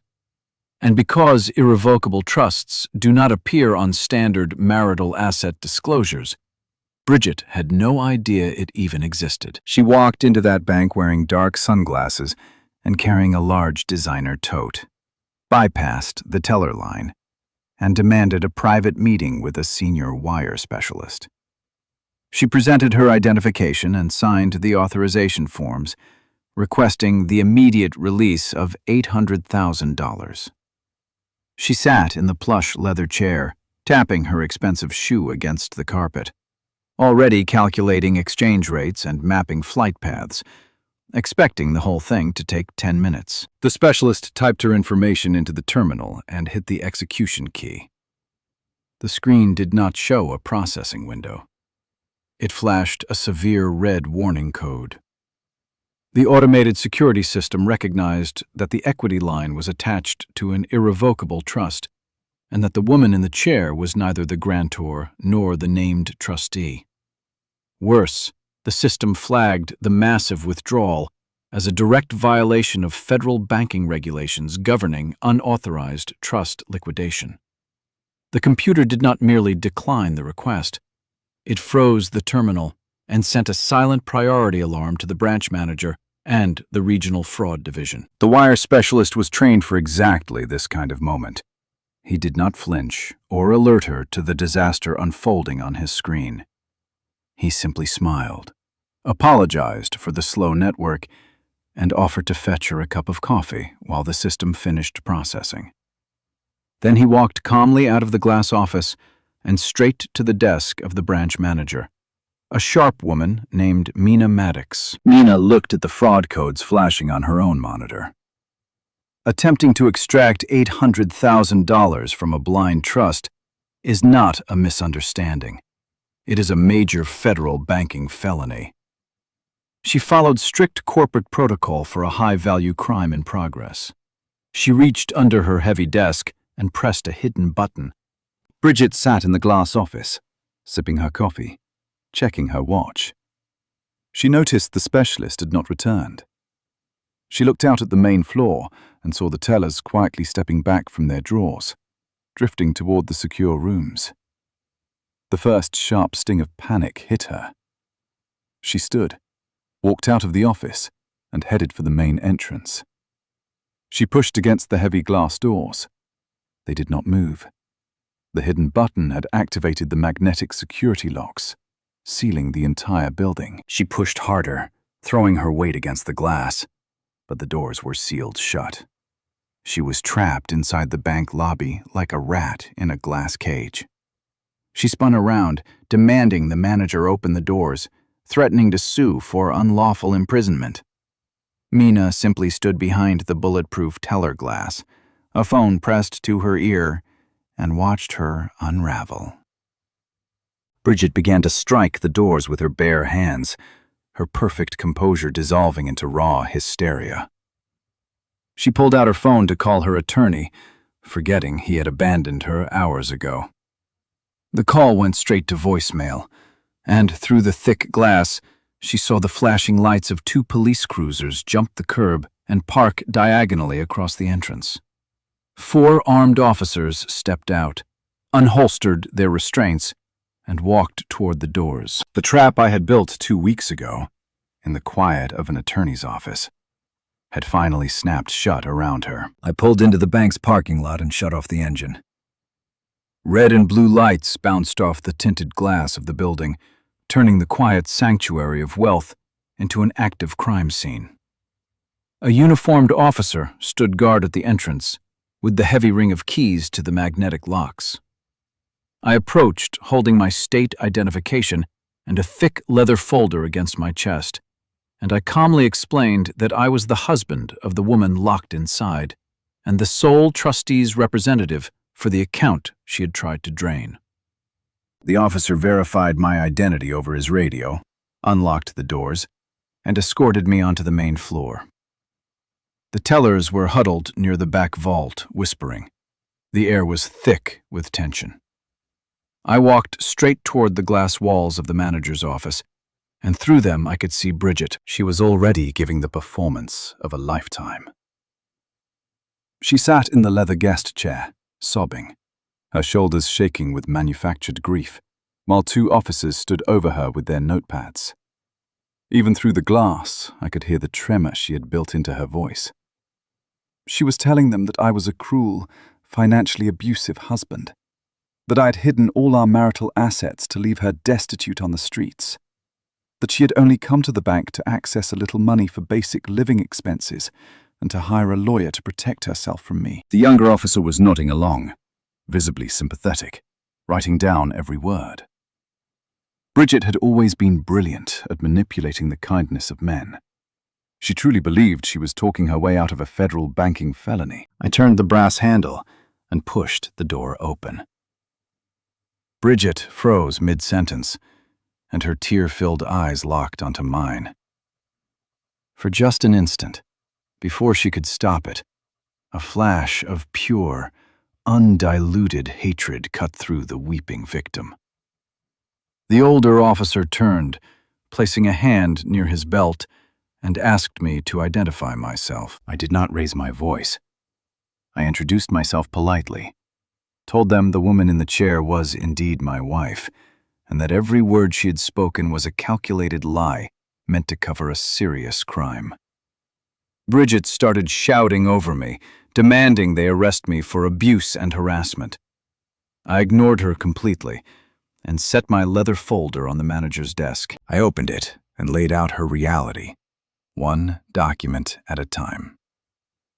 First, the certified irrevocable trust papers. I pointed to the state seal and the notarized signatures, and I explained that the house she had tried to borrow against did not belong to her, and did not even belong to me. It belonged to a blind legal trust. Attempting to extract $800,000 from it was not a marital dispute. It was wire fraud and attempted grand larceny. Mina Maddox nodded silently, confirming every word.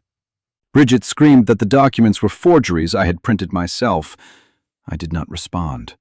I pulled out the second document, the State Child Protective Services file from the previous morning, and handed it to the older officer, telling him to read the bold red text on the cover. It detailed her active investigation for hostile endangerment, perjury, and attempted kidnapping. I explained that she had not come to the bank to hire a divorce lawyer. She'd come to steal nearly $1 million in untraceable cash and flee the country before the state could arrest her for terrorizing our 11-year-old daughter. The sympathy drained from the younger officer's face. He stopped writing and looked down at Bridget with open disgust.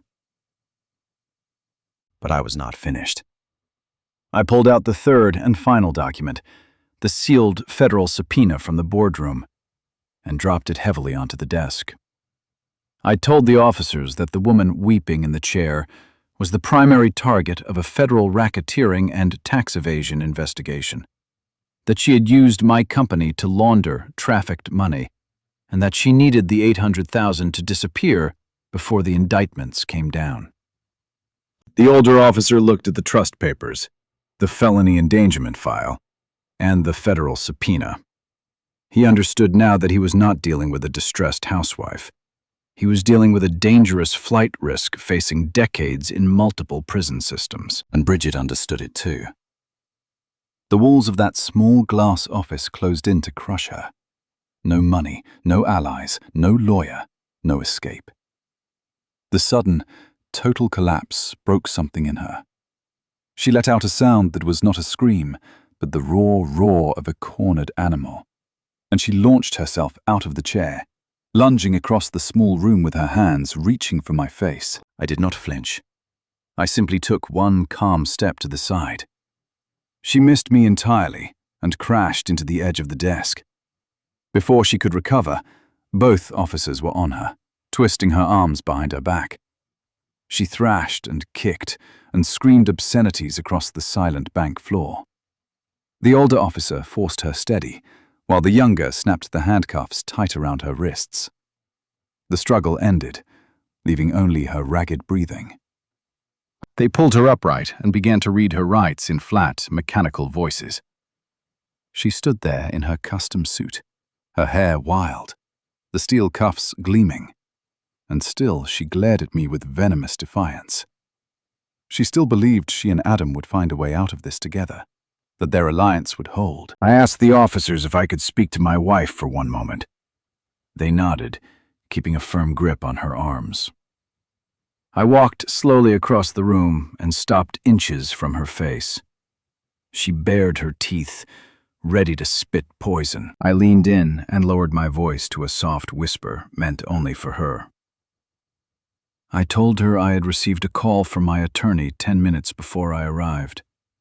I told her that Adam, her partner and her secret lover, had been sitting in a federal interrogation room all morning, and faced with 30 years in prison, he had already broken.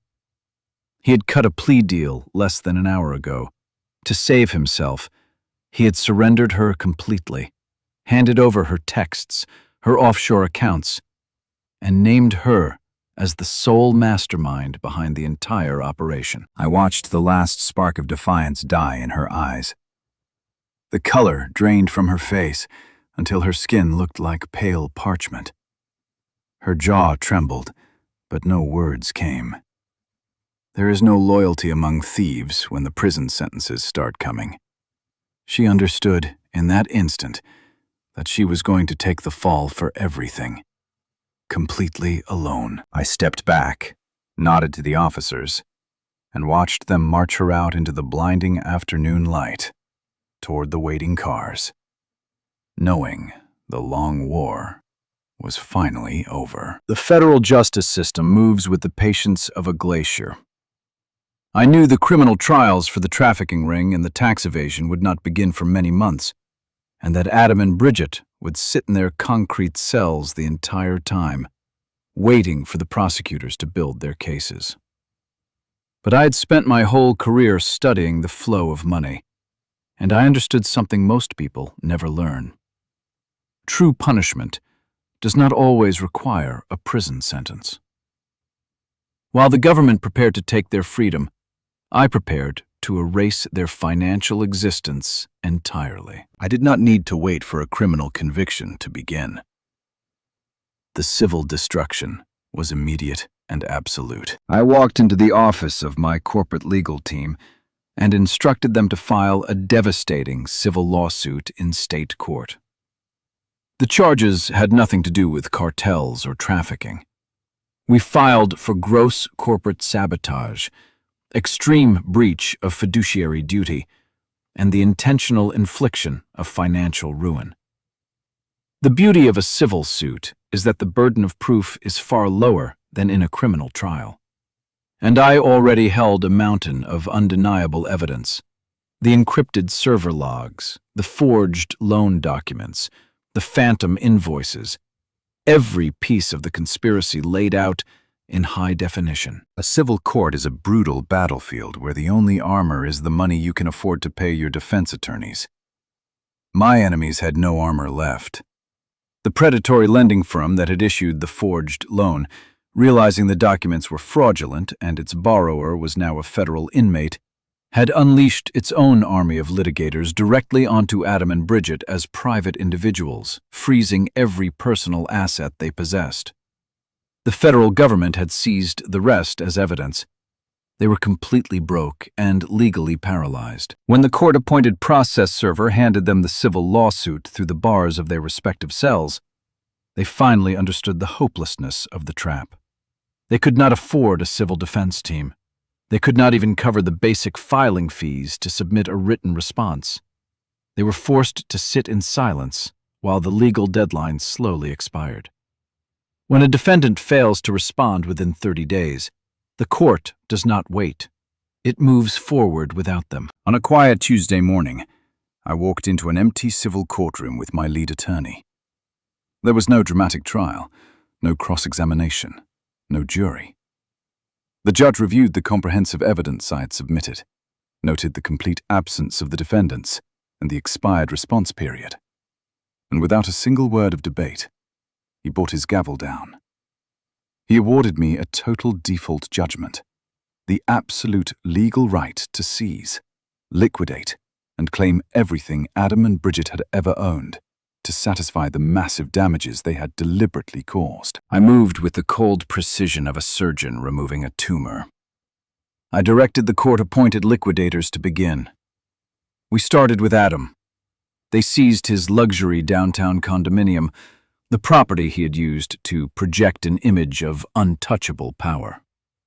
They towed his imported sports cars from the underground garage where Jasper's lien had already trapped them, bound for public auction.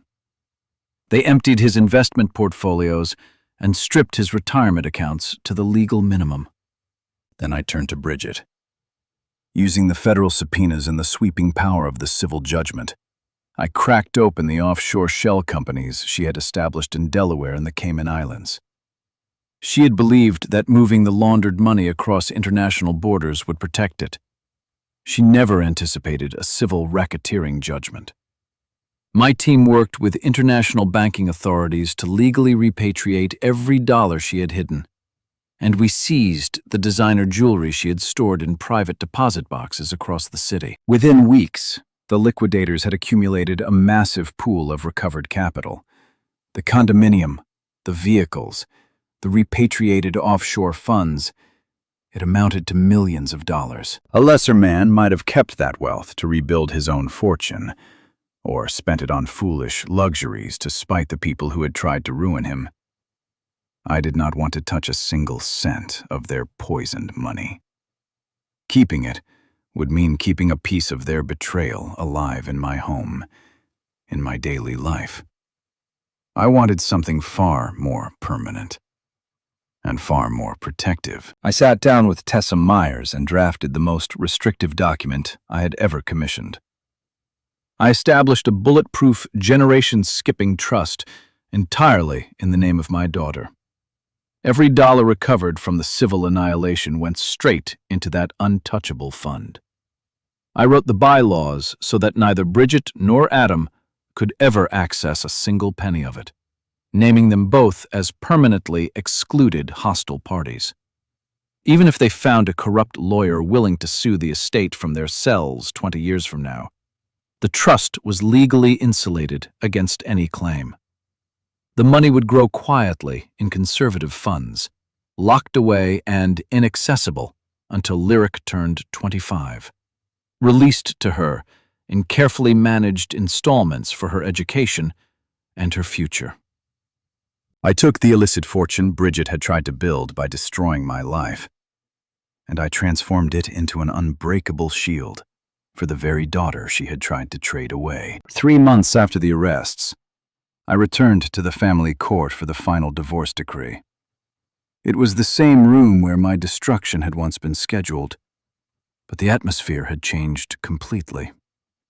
There was no army of expensive lawyers, no oppressive tension.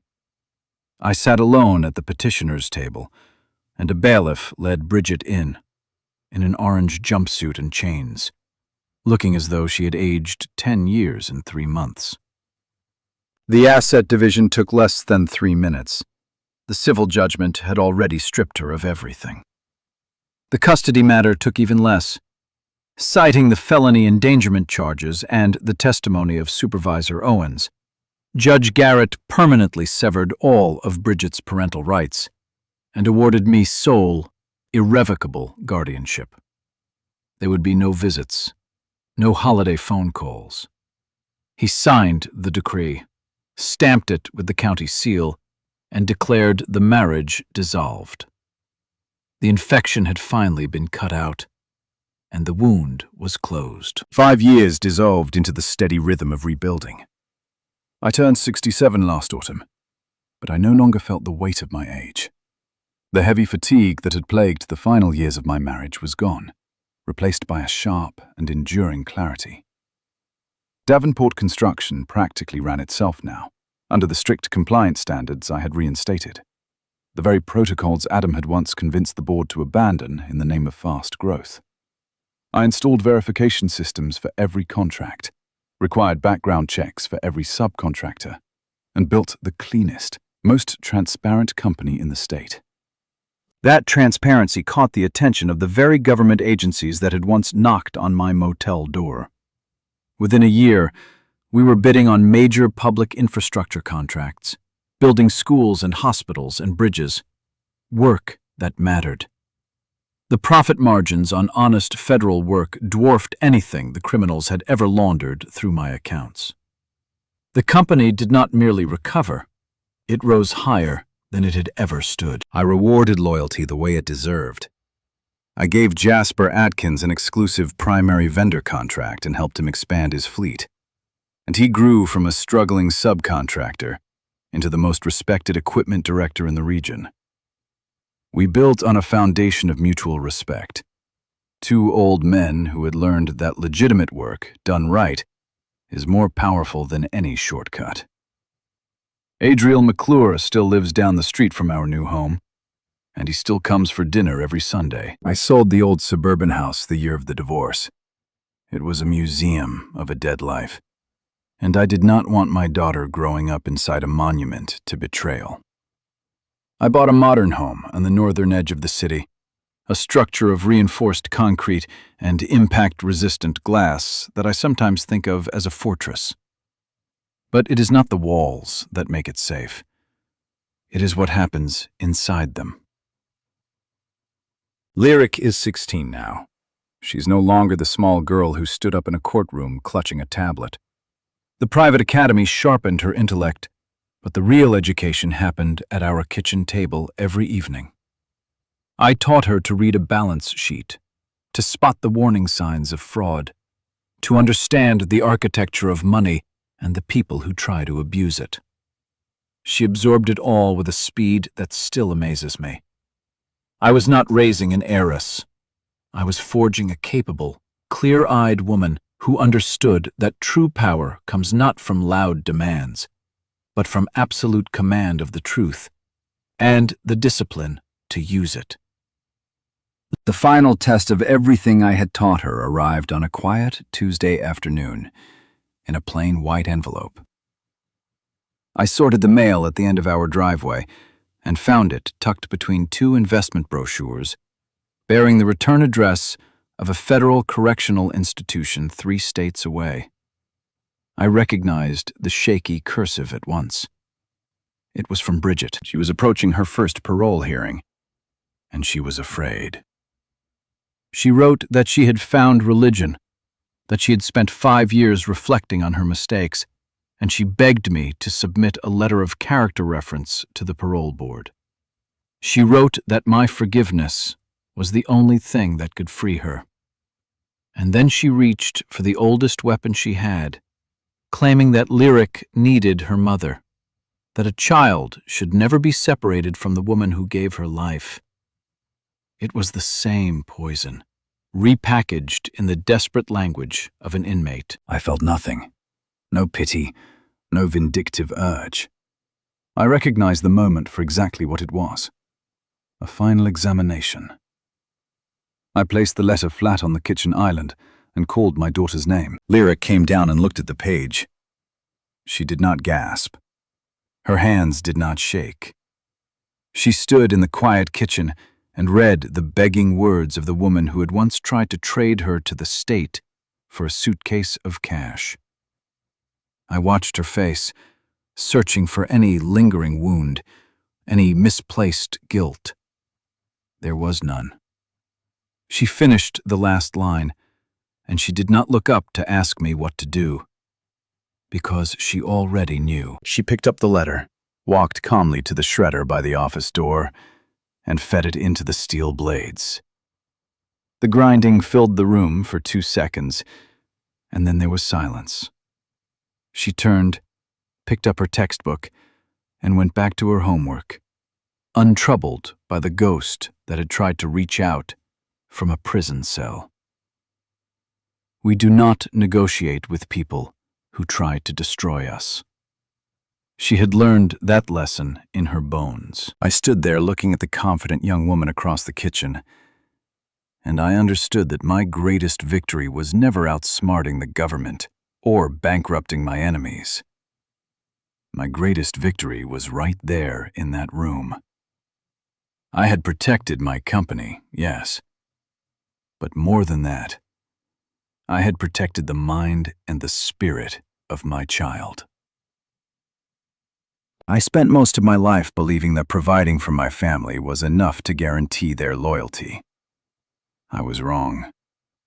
The hardest lesson I ever learned is that blood does not guarantee allegiance, and generosity is too often mistaken for weakness by those who have no moral compass. True family is not defined by a marriage certificate or shared DNA. It is forged in the fire, out of mutual respect, honesty, and an unwavering willingness to protect one another. Never apologize for guarding what you have built with your own two hands. And never underestimate how far a greedy heart will go to take it from you. Trust must be earned every single day, but your boundaries must be carved in stone. If you have ever had to cut toxic people out of your life to protect your peace, take a moment to hit that like button and subscribe, and share this story with someone who needs to hear it. Because the truth, no matter how deeply it is buried, always finds its way back to the light.